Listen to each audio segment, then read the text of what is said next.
Bonjour à tous. Aujourd'hui, vidéo consacrée au dernier volet de La Planète des Singes, la saga qui a été rebootée en 2011 avec La Planète des Singes, les origines, qui était un super film. Vraiment, d'ailleurs, La Planète des Singes, c'est l'une des franchises les plus anciennes et qui a eu la chance d'être relancé avec des films de qualité, ce qui n'a malheureusement pas été le cas avec la plupart des anciennes franchises qui ont été relancées ces dernières années, hein. Parce que voilà, La Planète des Singes, les origines, c'était un petit chef-d'œuvre, hein.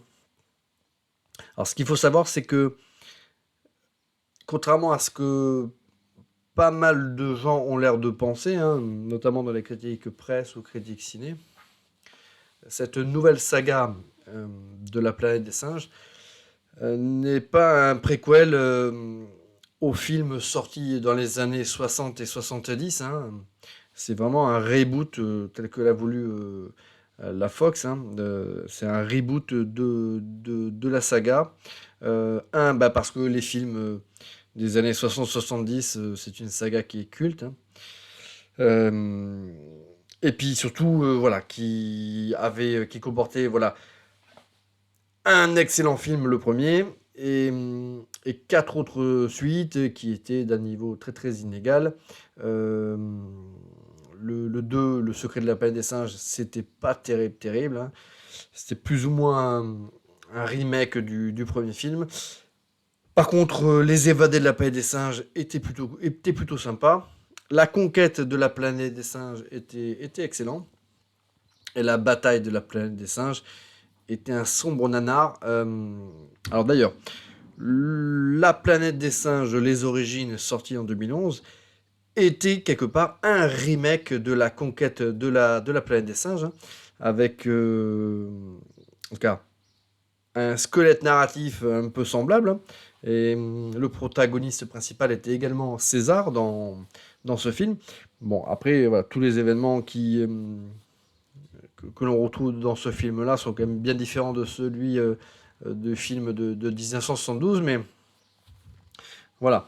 Euh, la conquête de la planète des singes version 72, c'était quelque part un préquel du film de 1968, et alors que les origines, c'est vraiment le début d'une nouvelle saga qui démarrait donc avec César, hein, et qui se conclut au terme d'une trilogie que moi j'ai trouvé exceptionnelle, hein. Que ce soit d'un point de vue ampleur cinématographique, réalisation, dramaturgie, effets spéciaux. On parle beaucoup de James Cameron et d'Avatar, et c'est vrai que ce sont des vrais chefs-d'œuvre d'un point de vue technique, hein.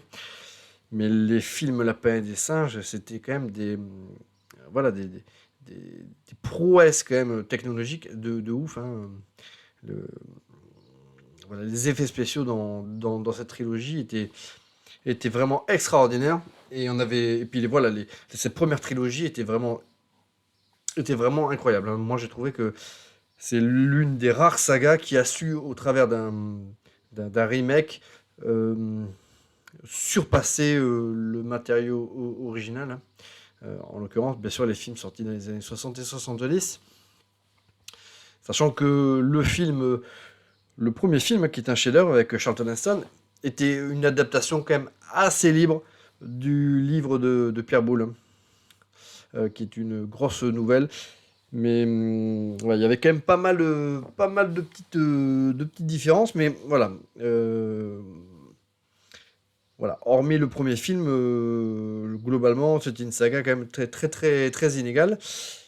Alors que voilà, cette trilogie qui s'est conclue avec La planète des singes, Suprématie en 2017, pour moi, c'est presque un sans faute, hein. C'est presque un sans faute. Peut-être qu'il a sans doute manqué un petit peu de budget, peut-être dans le troisième volet, pour qu'il y ait peut-être un peu plus on va dire, d'ampleur en termes de grandiose. Mais en tout cas, tout ce qui était montré à l'écran était en tout cas d'un point de vue technique, et pour moi je trouvais que c'était incroyable. Et j'ai le sentiment qu'on n'en a pas forcément parlé comme on aurait dû en parler. Et dans l'idée des scénaristes, comme ils l'ont dit, eux, dans leur tête, ils ont vraiment ce plan de concevoir dans cette revisite donc de l'univers de Pierre Boulle, de faire 3 trilogies. En fait, pour eux, c'est 9 films, hein. C'est une première trilogie avec César, une seconde trilogie qui est initiée donc cette année en 2024 avec le nouveau film, hein, le Nouveau Royaume. Et puis si les choses se passent bien et que le succès est au rendez-vous, ils ont déjà en tête ce qui pourrait se passer dans une trilogie là, de conclusion. Mais en tout cas, voilà, il faut vraiment aborder ces films et cette nouvelle trilogie qui commence avec Le Nouveau Royaume avec un nouveau regard, hein, et pas forcément y chercher comme point d'arrivée le film de 1968, puisque c'est dès le départ du projet. Ce n'est pas l'objectif des scénaristes, hein, c'est pas que le dernier film de cette saga-là, on va dire, soit, on va dire, le début du film de 1968. Donc, tout ce que certaines personnes vont voir comme d'incohérence dans ce film-là, par rapport à des faits qui sont relatés dans le film de 1968, c'est une erreur parce que dès le départ, le film a pris quand même pas, enfin la saga a pris quand même énormément de liberté avec les premiers films, hein. Déjà les origines, bon, qui était quand même un remake donc de La Conquête de la Paix des Sages, il y avait énormément de clins d'œil au film de Charlton Heston, hein. On faisait, voilà, il y avait énormément de clins d'œil, notamment avec la fusée, les astronautes. Voilà, il y avait plein de choses qui rappelaient le film. Et dans celui-ci, ben, il y a également pas mal d'hommages, hein, au film de 1968. Mais voilà, on nous montre aussi que on ne s'oriente pas du tout avec la même structure narrative, hein. Donc moi j'ai adoré ce film, hein. J'ai trouvé qu'il était vraiment excellent. Voilà, j'espère qu'il va très très bien fonctionner parce que pour moi alors, c'est pas un chef-d'œuvre, mais franchement on n'en est pas loin du tout, hein. Euh, Déjà, une nouvelle fois, on a une claque au niveau des effets spéciaux. Les effets spéciaux sont une véritable dinguerie dans ce film, hein. Que ce soit les singes ou que ce soit, enfin, particulièrement là, les environnements naturels, hein. Alors, euh, que ce soit dans la première saga ou même dans le film de Tim Burton ou dans cette première trilogie là, de cette nouvelle saga, quelque part, il y avait toujours un petit peu cette frustration que l'on évoque un univers post-apo, mais qu'on ne le voit pas véritablement, puisque dans les premiers films, les faits se déroulent bien trop longtemps après, et il reste quasiment plus rien en termes de vestiges du monde des humains, hein. On voit quelques trucs de mémoire dans le secret de la paix des singes, mais on voyait pas grand-chose, voilà. Dans le film de Tim Burton, bon, bah, c'est encore autre chose, donc je vais pas en parler.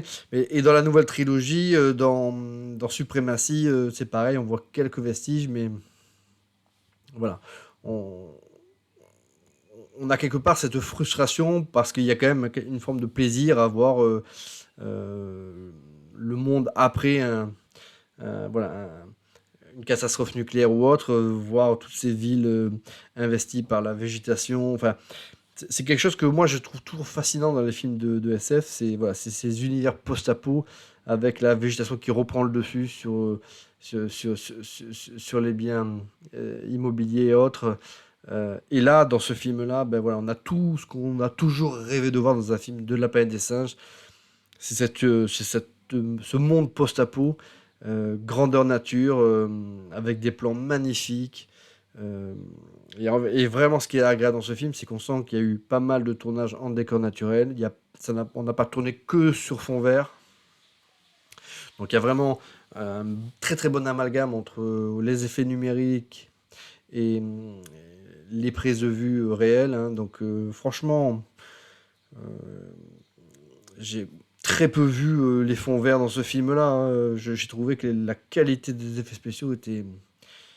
voilà, c'est masterclass.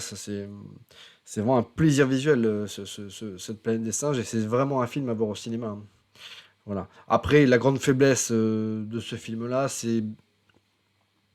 on va dire, c'est peut-être sans doute c'est pas forcément le scénario, mais ça, c'est certains ressorts euh, scénaristiques. Voilà, il y a quelques facilités scénaristiques qui sont un petit peu agaçantes. Euh, mais bon, globalement, cette planète des singes, c'est une petite dinguerie. Alors pour ceux qui ont vu la première trilogie, hein, donc à la fin de la première trilogie, bon, bah, malheureusement, bah, César il meurt, hein. Et cette nouvelle trilogie se déroule. Alors, c'est pas exactement dit, mais c'est plusieurs générations après. Ce qui fait que pour les singes qui vivent à l'époque de ce film-là, César, c'est un personnage du passé, d'un passé assez lointain. Euh, donc ça se déroule peut-être 100 ans, 200 ans après. En tout cas, voilà, voilà, il n'y a plus personne qui vit à cette époque-là qui a pu côtoyer les singes de l'époque de César. Euh, mais bon, voilà, c'est quand même, voilà, là, j'ai trouvé que le film était vraiment une grosse claque. Grosse claque. Et, et ce qui m'a le plus bluffé, c'est qu'on a un blockbuster où il n'y a quasiment... Voilà, il n'y a pas d'humour, voilà. Il n'y a pas de fun. C'est pour le coup très premier degré. Le ton est grave. Il y a des sentiments. Encore une fois, dans un film de la peine des singes, on en vient à faire plus d'empathie vis-à-vis des personnages singes que vis-à-vis des personnages humains. Donc le film, quelque part, lui, c'est peut-être ce film-là qui est véritablement le remake du film de 1968, avec des rôles inversés, hein, euh, puisque d'une certaine manière, les astronautes du film de 1968 sont remplacés par des chimpanzés, puisqu'il faut savoir que dans ce film-là, ce sont des chimpanzés qui affrontent d'autres singes, hein. Dans ce film-là, eh ben, notre héros va rencontrer un personnage humain qui, comme dans le film de 1968, s'appelle Nova, hein. Alors Nova, c'était le nom que les astronautes avaient donné au personnage féminin qu'ils rencontraient quand ils arrivaient sur cette planète-là, hein, avant qu'ils se rendent compte que c'était évidemment la Terre, hein. Alors que là, c'est son nom à elle.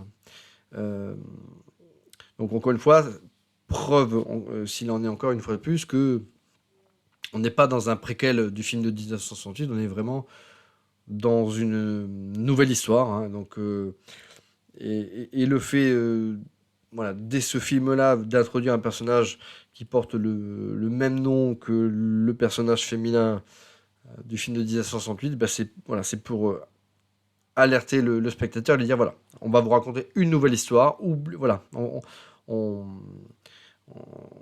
rend hommage au film culte, mais on va vous proposer un spectacle complètement différent avec des ressorts dramatiques complètement différents. Attendez-vous à être surpris et pas simplement à avoir et pas seulement avoir un préquel qui va vous amener au film de 1968. Euh, donc, comme je vous le disais, le seul reproche qu'on peut faire à ce film-là, finalement, c'est qu'on a une histoire quand même assez simple. Euh, le peuple du personnage principal est attaqué par une autre tribu de singes qui fait donc de tous ces chimpanzés des esclaves. Le but de cet autre peuple singe, ben, c'est d'avoir pas mal de main-d'œuvre parce qu'ils veulent forcer une ancienne construction humaine pour y récupérer tous les savoirs qui peuvent y être détenus. Faut savoir que le singe qui est à la tête de, de ce clan un peu belliqueux euh, se revendique être, on va dire, celui qui porte la parole de César, hein, et puis comme tout bon dictateur, comme il se doit, eh ben, il s'accapare les figures du passé pour les travestir et pour comment dire, se donner un pouvoir légitime vis-à-vis des autres peuples, hein. Euh, il se pour cela par d'ailleurs un humain, hein. Il faut savoir que dans ce film-là, il n'y a quasiment plus d'humains à la surface de la Terre et les rares humains que l'on rencontre vivent comme des animaux sauvages, hein. Mais voilà, malgré tout, il y en a quelques-uns qui n'ont pas été impactés par le virus et qui ont gardé leur faculté mentale, et notamment un, et qui sert voilà, de conseiller à ce chef belliqueux. Voilà, donc ce film, voilà, moi je l'ai trouvé magique d'un point de vue technique. D'un point de vue narratif, on va dire qu'il révolutionne pas grand-chose. Par contre, son cliffhanger et son épilogue, moi je les ai trouvés exceptionnels, hein. Et, et dans son épilogue, il y a effectivement il y a quelque chose qui renouvelle la saga et qui relance, on va dire, l'intérêt de la saga. Et ça, je ne l'avais pas forcément vu venir. Et je trouve ça vraiment incroyable de la part des scénaristes d'avoir eu le courage d'orienter la saga vers cette direction-là. Et je trouve ça enfin, hyper réjouissant et ça promet une fin de trilogie captivante. Donc La planète des singes, le nouveau royaume, eh ben, c'est complètement au niveau là, des trois précédents. Je trouve que tous les personnages sont hyper bien campés. Le seul problème de ce film, c'est quelque part le personnage humain, hein, le personnage de Nova. C'est, on va dire, que le bémol que je vais avoir vis-à-vis de ce film, hein, le seul point négatif, il tourne autour de ce personnage humain dont je ne comprends pas finalement tous les tenants et les aboutissants.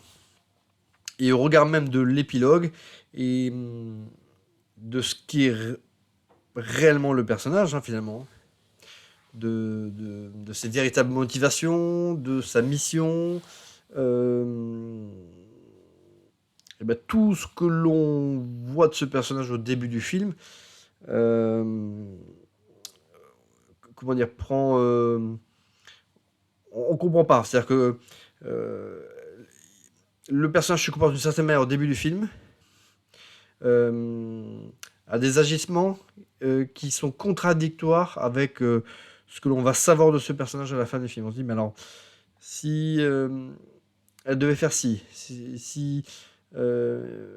pourquoi elle a fait ça? Pourquoi elle est restée ici autour du village des chimpanzés? Enfin voilà, il y a plein d'incohérences. Alors, je vais pas spoiler, hein, mais c'est un personnage qui, pour le coup, est pas très bien écrit. Et voilà, le retournement, on va dire, la surprise qu'on va avoir avec ce personnage à la fin, finalement, je trouve est un peu mal amené, puisque ça amène à reconsidérer tout ce qu'on a vu avant et à se dire, ah oui, mais alors c'est pas très cohérent. Du coup, voilà, voilà, mon seul gros bémol, c'est ce personnage humain. En ce qui concerne les singes, c'est, j'ai rien à dire, hein. Franchement, ils sont touchants. On fait, comme je le dis, hein, c'est bizarre. On fait plus d'empathie vis-à-vis de ces personnages-là, vis-à-vis des humains, hein. Ils sont plus humains que les humains, ces singes. Et finalement, le seul véritable personnage humain du film, C'est celui qui est le moins bien écrit et sur lequel finalement reposent tous les petits défauts de ce film-là. Donc c'est une belle entrée en matière. Alors c'est peut-être ça aussi qui peut dérouter les gens, c'est qu'ils se disent mince, on est sur un quatrième film et et de nouveau on a quelque part le prologue d'une nouvelle histoire. Mais en fait c'est comme ça que ça a été que cette trilogie a été pensée. Il y a un premier arc narratif qui a été conclu en 3 films. Il y a un nouvel arc narratif avec un prologue. Et puis après, on aura un film sans doute beaucoup plus abouti au niveau narratif dans le second film et dans le troisième. Et après, on aura pareil, on aura sans doute, si ça fonctionne, une troisième trilogie qui se passera avec voilà, une ellipse temporelle plus ou moins importante, où on aura de nouveau un film quelque part d'introduction. Donc voilà, c'est un film d'introduction où on resitue un petit peu les choses hein, au niveau de cette planète-là. Hein. On nous montre que les humains ont quasiment complètement disparu de la circulation. Il y a des cités, des peuples de singes qui vivent en communauté ici et là. Il n'y a pas forcément... Voilà, on est dans le Moyen-Âge, en fait, quelque part, des singes. Hein. Dans l'Antiquité des singes, même. Ils vivent en cité-état. Et on en a quelques-uns là qui ont des rêves, on va dire, impérialistes, hein, et qui sont prêts à tout pour, voilà, pour, comment dire, pour asseoir leur autorité sur les autres factions. Donc voilà, on est dans l'antiquité là de cette civilisation singe. Et encore une fois, la fin de ce film-là annonce voilà, un choc qui, voilà, qui, moi en tout cas, me fait battre le sang. J'ai vraiment envie de voir la suite de cette nouvelle trilogie. J'espère qu'elle se fera. C'est un super film. La musique, elle était ouf. Les effets spéciaux étaient ouf. Les décors, les environnements, ben, c'est tout ce qu'on a toujours voulu voir et que pour l'instant on n'avait quasiment jamais vu. Donc on a un premier film qui nous en met plein la vue, qui nous montre l'univers post-apo, les immeubles couverts de végétation. Euh, voilà.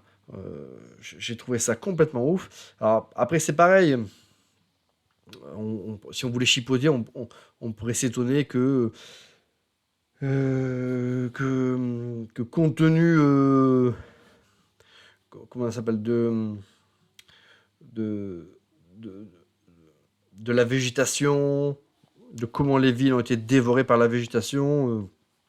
On a l'impression qu'il s'est passé, je sais pas moi, euh, plusieurs centaines d'années. Et d'un côté, il y a certains autres matériels qui n'ont pas vieilli de la même manière. On a l'impression que, en fonction de comment ça a arrangé les scénaristes, euh, voilà, le temps, on va dire, n'a pas impacté tous les biens de la même manière. Mais bon, voilà, ça c'est un peu pour chipoter, parce que le film, vraiment, visuellement, il est, il est juste incroyable. Euh, dans Alice in Borderlands, dans la seconde saison, on avait également pu voir un univers post-apo que j'avais adoré, hein, que j'avais trouvé hyper bien foutu et qui nous en mettait plein la vue.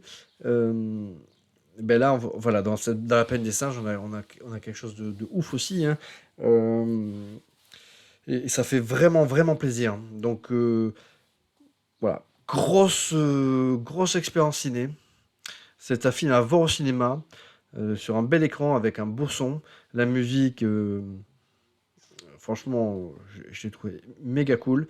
Euh, voilà, c'est le... Alors peut-être pas le meilleur blockbuster que j'ai vu depuis le début de l'année, puisque j'ai vu Godzilla Minus One, hein, mais c'est autre chose. On va dire que Godzilla Minus One, c'était plutôt un film catastrophe. On n'est pas dans le même type de film. Mais dans ce genre de film, grand spectacle SF, ben moi, clairement, j'ai préféré ce Planète des singes, par exemple, à Dune 2. Hein. Je l'ai préféré à, bien sûr, Ghostbusters Frozen machin, là, que j'ai trouvé complètement pété. Voilà, c'est un film, voilà, il faut soutenir ce type de production. Voilà, c'est un film de SF intelligent, où il y a plein de clins d'œil au livre, bien sûr, de Pierre Boulle, mais également au film de 1968. Hein. Pour ceux qui ont vu le film, il y a un petit clin d'œil avec la poupée. Alors, bien sûr, le personnage féminin qui porte le nom de Nova. Mais il y a plein de clins d'œil. Hein. Et en même temps, ben, c'est aussi une manière de dire, ben voilà, attendez-vous à voir autre chose. Et pas simplement un film qui vous amène au début voilà, de la saga des années 70. Là. Donc, ben moi, j'ai envie de. Voilà, je suis content d'avoir un film, une saga, grand spectacle, gros budget, qui ose. Et donc, ben, je vous dis, allez voir ce film. À l'heure où on se parle, je crois qu'il a un succès quand même relativement modeste. Hein. Il a fait quelque chose comme 50, un peu plus de 50 millions de dollars sur le premier week-end au box-office US. Là, à l'international, il doit être un peu plus de 200 millions de dollars. Les opus précédents avaient fait toujours des jolis scores entre 500 et 700 millions de dollars dans le monde. Celui-ci est parti pour être peut-être le succès le plus modeste de la saga. Alors encore une fois, voilà, c'est un premier film d'une nouvelle trilogie. Mais bon, j'imagine quand même que la société de production attendait sans doute un peu plus. Donc j'espère que le succès va être au rendez-vous, au moins pour que cette fin de trilogie là ne soit pas avortée. Voilà, tout n'est pas parfait dans ce film. Il y a des incohérences scénaristiques, même dans le final. Bon, voilà, j'ai des petites choses à redire. Il y a des choses qui m'ont fait tiquer dans le film. Voilà, il y a quelques incohérences, mais ça reste du détail parce que le film, il est quand même, il est vraiment ouf techniquement. Il y a des émotions. Et encore une fois, voilà, l'épilogue, voilà, c'est l'épilogue avec ce que ça implique et ce que ça dit.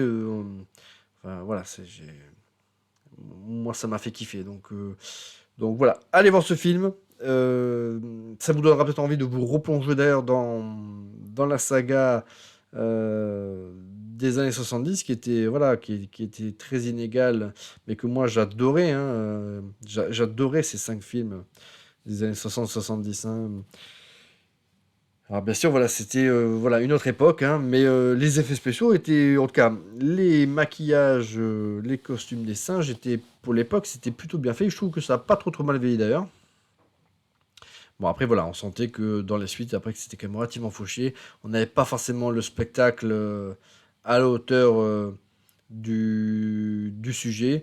Mais, euh, mais ça reste des films pour lesquels j'ai une énorme sympathie. J'avais également vu à l'époque la série, qui pareil, en termes de budget, était fauché, mais je trouvais que la représentation des singes était bien. Et même maintenant, je trouve que ça passe encore. Euh, Moi, je les prenais un peu pour les singes un peu mutants.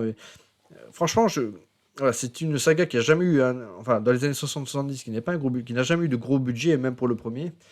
Mais le peu de budget qu'elle avait, elle l'a principalement consacré au maquillage et au costume de ces singes. Et c'était vraiment la grande réussite hein, de ces films. Hein.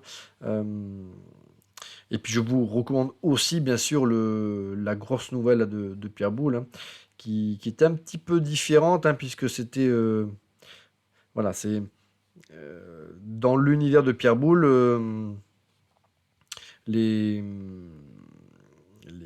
la société des singes, déjà, de mémoire, c'était pas un virus hein, qui mettait l'humanité à genoux. Hein. C'était que, quelque part, les humains se sont servis des singes, les ont fait évoluer pour en faire leur main-d'œuvre.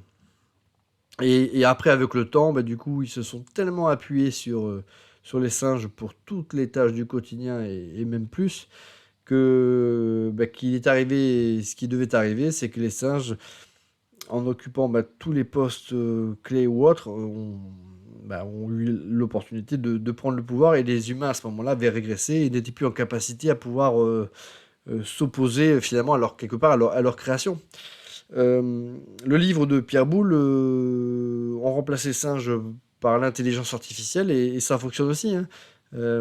C'est qu'en tout cas, le sujet de Pierre Boulle, c'était c'est que quelque part, c'était l'humanité qui avait créé les conditions de son extinction. Euh, et en donnant la possibilité aux singes de pouvoir se lever au-dessus d'eux alors que l'humanité régressait. C'est-à-dire qu'au fur et à mesure, enfin, c'est qu'à un moment donné, la technologie, la science des humains, plutôt que de les élever, les a mis dans une position de faiblesse. Ce qui est un petit peu, comment dire, au cinéma, ça a été un petit peu abordé différemment. On va dire que, euh, puisque dans les films, c'est voilà, véritablement dans la première saga, c'est une catastrophe nucléaire qui a surtout précipité la fin de la domination des humains. Et dans la nouvelle saga, c'est à la fois, c'est surtout ce virus, hein, qui a mis l'humanité à genoux.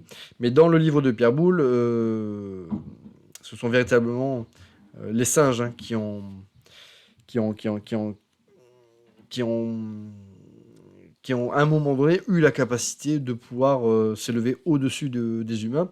Et d'ailleurs, dans le livre de Pierre Boulle, quand les astronautes arrivent sur la Terre, les singes qui dominent cette planète-là vivent avec la technologie d'humains vivant dans le futur, hein. Ils ont des véhicules, ils utilisent l'informatique. Donc ça, c'est quelque chose qui n'avait pas été montré dans la saga des années 60-70, sans doute pour une question de budget. Mais en tout cas, voilà. Il y avait pas mal de divergences entre le livre et la saga et la première saga.